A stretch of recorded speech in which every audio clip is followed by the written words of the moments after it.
Sa mga DDS o diehard Duterte supporters, I know you want to shut down ABS-CBN. Believe me when I say I hear you. Many in this August hall hear you. Congress hears you. As a friend and political ally of the President, part of the purpose of having this hearing is to make sure that history will judge our actions as just, na may hustisya po. And that the world will not blame the Duterte administration in case the franchise application is denied. Some may say that they are in the service of the Filipino people. Pero sa gitna ng sakuna, gusto nyo, kayo ang unahin namin kaso sa kababayan natin. Kayo nga isang dahilan kung bakit may mga issue ang network na ito eh. Sa mata ng marami, klarong bias at pakikialam sa eleksyon na bawal sa atin batas ang ginawa ninyo at ginamit nyo yung network na ito. 2004, 2010, 2016, 2019.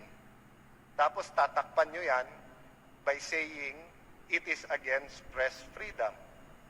Hindi po natin nilalahat ang mga journalist. Ngunit tulad din ng pagpapakita ninyo na ang lahat ng politiko ay korap, na lahat ng pulis ay abusado, damay-damay na ang buong institusyon sa maling gawain ng ito. So again, this may be a few bad eggs. But bakit po walang naging problema sa pagpasa ng franchise ng Channel 5? Bakit po walang naging problema sa pagpasa ng franchise ng Channel 7? Because wala pong tumayo at nagsabing nag-issues. If you take up, for example, Channel 7, BCBB, no? Now and then, si Igan, very popular broadcaster, criticizes me. But I have full respect for him. That's his opinion. But I never complained to management. Nung dumadaan yung franchise, I did not tell Channel 7 when I was in the Senate, boss, nakikialam kayo sa eleksyon. Why? It was simply his opinion as a journalist.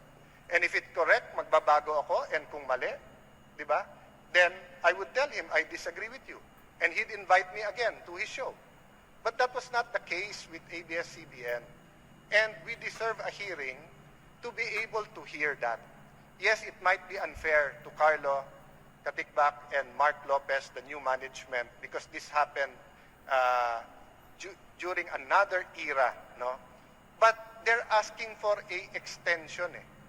They want a new franchise that will let them continue their media empire. Thus, accountability.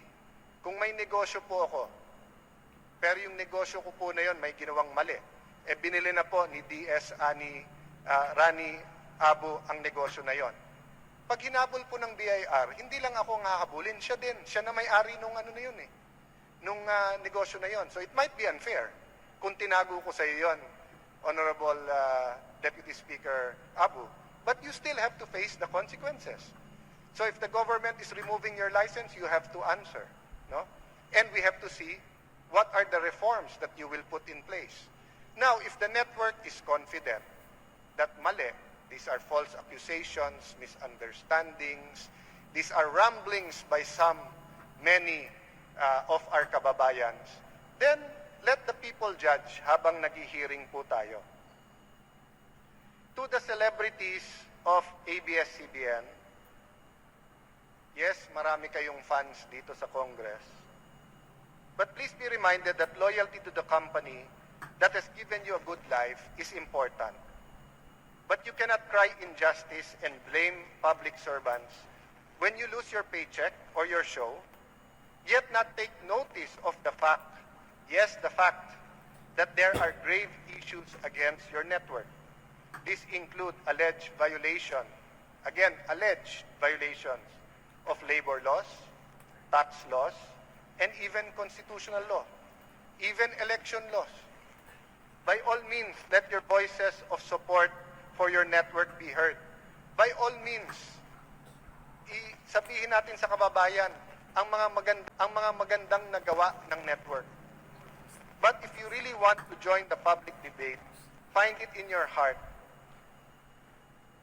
find it in your indignation to also support due process and fact-finding as the issue is imbued with public interest, not just your interest.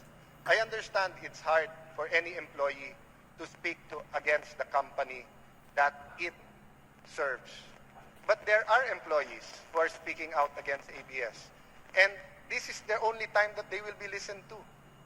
Every time na may 25-year franchise renewal, dun lang pinapakinggan eh. Yes, you have the courts, you have the labor arbiters, but how long does that take? And if it shows a pattern, hindi naman magde-decide ang labor arbiter about that eh. Di ba? Yung social justice po, kasama po yan sa franchise. Kasi public utilities po ito. Some of my colleagues, some lang po to. Yes, this bill is important, no question about that. But is it so important that you would lose all sense of objectivity and propriety? Again, is it so important that you will lose all sense of objectivity and propriety? How dare you belittle the tremendous work this Congress has done in the past 10 months? Shame on you for insulting your own house and colleagues and calling your colleagues inutil and tamad.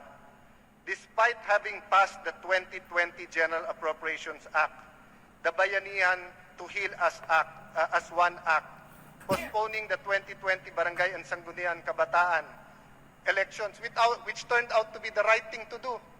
Imagine kung mag-election tayo during these times.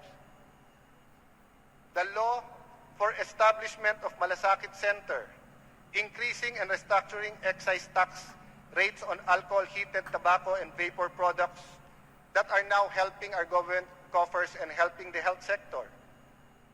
Corporate Income Tax and Incentive Rationalization Act, CITIRA, the Passive Income and Financial Intermediary Taxation Act, PIFITA, the creation of the Department of Filipino Overseas and Foreign Employment, the Real Property Valuation and Assessment Act, the creation of the National Academy for Sports, the Salary Standardization of 2019, extending the 2019 budget to include the teachers and nurses and other things, which, by way, 8 of these 10 that I have mentioned are part of the legislative priorities announced by the President noong 2019 SONA.